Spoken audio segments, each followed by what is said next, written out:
Abdel Bari Atwan, let's talk about foreign policy. Let's talk about the Middle East. Here we have one of the world's great flashpoints. We've got Syria lurching from one crisis to the other.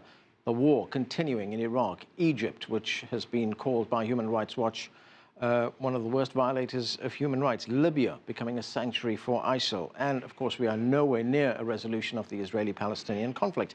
But did we hear much about this in the debate? Did you get the feeling that these candidates, or what these candidates would do about that? Well, to be honest, I was extremely disappointed because foreign policy was not a major focus of the two candidates. They talked about Syria, they talked about Iraq, but they ignored most of the other issues. And definitely the people in the Middle East, which is the most or the hottest area in the world now, they will be extremely disappointed. They expected, for example, Hillary Clinton to say something concrete about the situation in Syria or in Iraq. The same thing, Donald Trump. Okay, I agree that Donald Trump was absolutely correct when he described, in a way or another, the American foreign policy in a huge mess in Iraq and Syria.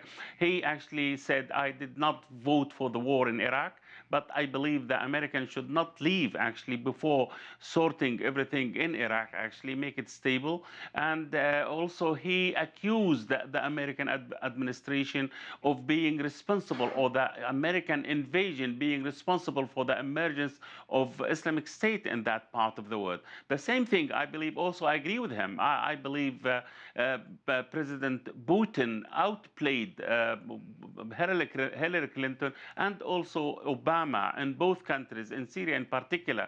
So it seems, he is also more intelligent, much cleverer than both leaders in particular. So I think, yes, Middle East actually is suffering because of the American mishandling of the situation there. Hillary Clinton is absolutely responsible for the disaster that took place in Libya, and President Obama said clearly he regrets giving the green light for the military intervention in Libya. Now the Russians have the upper hand in Syria completely. They are actually running the show. Again, Donald Trump was absolutely correct when he said, the Iranians have the upper hand in Iraq. They have more influence than anybody else in that country, supposed to be actually liberated by the American invasion, changing the regime there, and the outcome is disastrous. And we see now there is a war in Mosul. We don't know how it will come, how many people will be killed. So when it comes to the foreign policy, I believe, Donald Trump actually managed to embarrass Hillary Clinton, and he had the upper hand in this question in particular. Despite she was the foreign secretary, she should know better about the Middle East. She's been there several times, but when it comes to the foreign policy, I believe Donald Trump has the upper hands, and the Hillary Clinton wasn't actually convincing when it comes to that question in particular. Right.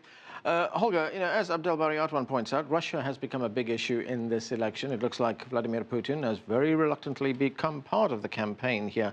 Let's take a listen to part of the exchange on Russia.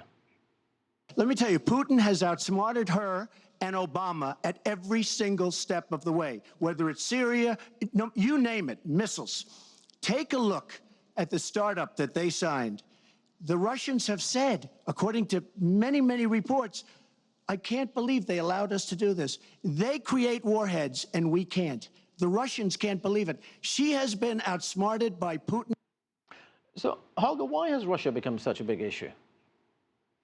Well, I think Vladimir Putin is simply paying back what he believes America deserves. Don't forget that Hillary Clinton, as a Secretary of State, in 2011 called the Russian election rigged and fabricated when Vladimir Putin has been re-elected. And I think he didn't forget that. And now he uses this opportunity via cyber war for payback time. So there is obviously a Russian group from the Russian military intelligence that has used to manage to infiltrate several times in the last year a couple of American institutions, the Democratic Party, for instance, but a couple of others as well. And they are now playing very well with that material and trying to spread mistrust. And I think in addition to that, Putin believes that Donald Trump is the much easier partner for him to deal with as a next president. So he really would like to see Donald Trump in the White House. And he's playing it very smart. It's very hard to find forensic evidence that really proves that Russia is behind that. In cyberspace, everybody can stand up, basically, and try to pretend to be someone else. But the motive seems to be pretty clear here. And I think Hillary Clinton tried to make that connection yesterday between the Trump campaign and the Kremlin in Moscow.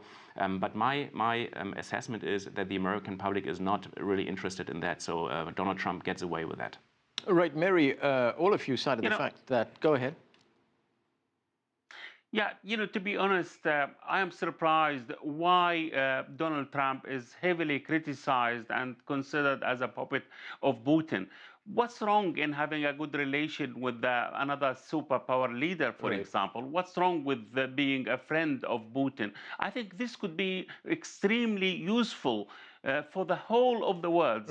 Maybe when they are friends, when they are closer to each other, they can solve the problems. They can avoid wars. They can avoid, Cold War or hot war, whatever. So they can actually coordinate the, action in the Middle East itself and other places which facing crisis. They can actually work together to solve the Arab-Israeli conflict. So I'm surprised. Why not? Why shall we always be hostile to each other? Yeah.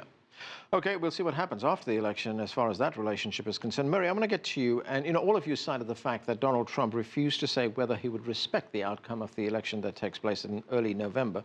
Now, one of our reporters talked to Congresswoman Judy Chu about the implications of what Trump said. Let's watch this. We were able to find out that Donald Trump wouldn't even abide by the results of this election. To me, that was stunning. For every presidential election that we've had up till now, the candidates accept whatever the results are. And then we try to come together as a country to move forward. But no, he won't abide by that. And I think that's very dangerous and is very divisive. So, Mary, why is it so important that the losing candidate, whomever that candidate is, concedes? Well, our democracy depends on it, which is why so many people are upset on both sides, both Republicans and Democrats. Republican senators like Jeff Flake of Arizona and Lindsey Graham of South Carolina quickly took him to task. They look at someone like Al Gore, who won the popular vote in 2000, and at a certain point said, let's come together. And he conceded as a country, even though it was very close and the Supreme Court stopped the recount. And many people feel, too, that Republicans in state legislatures around the country have been trying to put the specter of voter fraud, that there are fraudulent votes happening all over the country, and when in reality, studies have shown that it's virtually non-existent. Here in the state of North Carolina, there was a strict voter ID bill that was thrown out by the courts because it said it was going after African-American voters with surgical precision, because many of these laws affected African-Americans, the poor, the elderly, and students.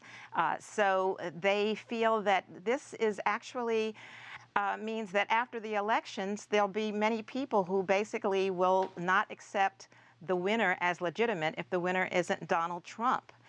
And considering that previously he had spent so much time saying that President Obama was not legitimate, saying that he wasn't born in this country, they feel it will just be gridlock again as another president is elected. And if that president is Hillary Clinton, there'll be many people who just will not accept her, and the government will be in gridlock. And this is not something that anyone is looking forward to. As it is now, we still have a Supreme Court justice nominee languishing because the Congress refused to even consider his nomination by President Obama. Mary, another issue which didn't come up during the debate, and that is the issue of race relations in the United States. Were you disappointed that none of the candidates addressed that? I was extremely disappointed. And the previous debate was in Missouri, not that far from Ferguson, Missouri, that had a police shooting, violent aftermath, and a Justice Department investigation that showed police procedures that really were targeting people of color. And so now you have this issue, and here in Charlotte, North Carolina, there was a shooting and some violent protest afterwards that centered on inequality in the community. And the fact that a previous police shooting, nothing had happened as far as the police officer was, it was a hung jury, so no one, paid for that. And this is something that is continuing. So you have Donald Trump and Mike Pence saying the problem is that we need more law and order and stop and frisk, which stops primarily people of color and has been shown to be unconstitutional or judged to be unconstitutional. And you have Hillary Clinton and Tim Kaine who are talking more about there needs to be respect for law, but also that the law has to respect the people in the communities. You also have had Donald Trump saying that people of color live in communities, they live in hell, and there's been some resentment of that as well. So it seems to me that the issue has been given totally short shrift in all of the debates. And after the election is over, no matter what happens, you will still have these divisions in the United States. And I really would have liked to have heard the candidates address that directly.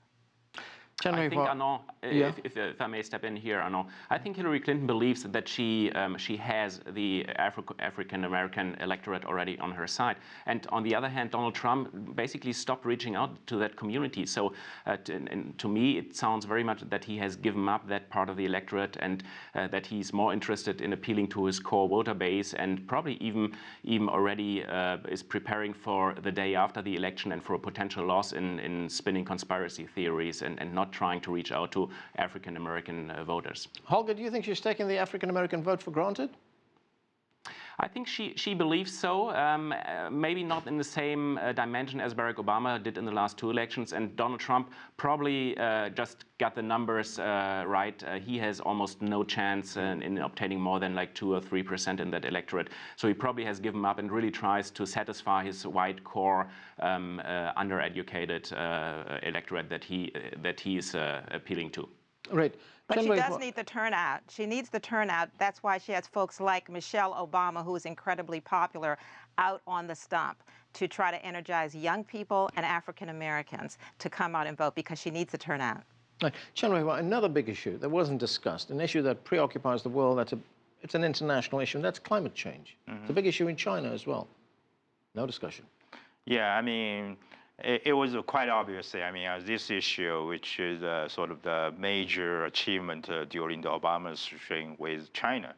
I mean, Hillary Clinton obviously is in for, fighting the climate change, and Donald Trump is not. So, I mean, the result is quite obvious. Trump's presidency means probably the end of the China-U.S. dialogue in cooperation in this area. Probably, I mean, China will be the only maybe champion. I mean, the U.S. is not going to do anything. But, Hillary Clinton probably will going to just have more cooperation. I don't know, I can't just, comment on the previous one. I think, sure. I think, as outsider, non-American, I think you should accept the result. But I do think there was this campaign as outsider, this is very problematic. I mean, if you look at the campaign finance, how much money, I mean, one candidate outspent the other, and the nasty rhetoric, I mean, I think there should be an ethical committee, I mean, really guarding that. And also, I mean, personally, I do think like President Obama doesn't even should, campaign. I mean, he is paid by all American, Republican, Democrats, independents alike, I mean, should just work for 300 million Americans, not one party candidate. Right. There were a whole lot of questions about ethics and legitimacy of the election. Abdel Bari Atwan, what do you make of, we had this back and forth about the Clinton Foundation and the fact that they receive money from countries like Saudi Arabia and from Qatar. In fact, Donald Trump kept insisting that the foundation return the money. Was that relevant to the debate, really? I believe it is completely irrelevant. Donald Trump upsetted many people in the Middle East, actually, when he said Saudi Arabia and other Gulf states should pay for the American protection of these countries. And also, I believe he is trying to tarnish Clinton Foundation images by saying that how these countries receiving money from actually dictatorship and human rights abusers like Saudi Arabia in particular. So, but I believe, he is absolutely very unpopular when it comes to the Middle East, because he said many bad things about the Muslims, and he said we should actually ban them from entering United States. And now he is trying to actually do all the dirty works or the dirty things about the Clinton Foundation in order to tarnish its image and to try to score some points against Hillary Clinton and her husband. This is the problem. But I believe some part of the Middle East actually saying, okay, we know Hillary Clinton. She is actually not good to the Middle East. She actually supporting Israel. She was behind the problems in Libya and the chaos there, the mess which is taking place. Okay, we know her, so we are not really happy. Okay, let us try somebody else. Maybe Trump, he will do something different. Maybe he will coordinate some sort of foreign policies in the Middle East with Vladimir Putin. Maybe he will be also, coordinating his efforts with China. China is now very popular in the Middle East. We don't know yet, but I believe, this kind of referring to Saudi Arabia, I think it is actually sort of opportunism by his side. Okay, we're going to have to leave it there. Thanks to all of you for joining us. Great discussion. That's all we have time for. But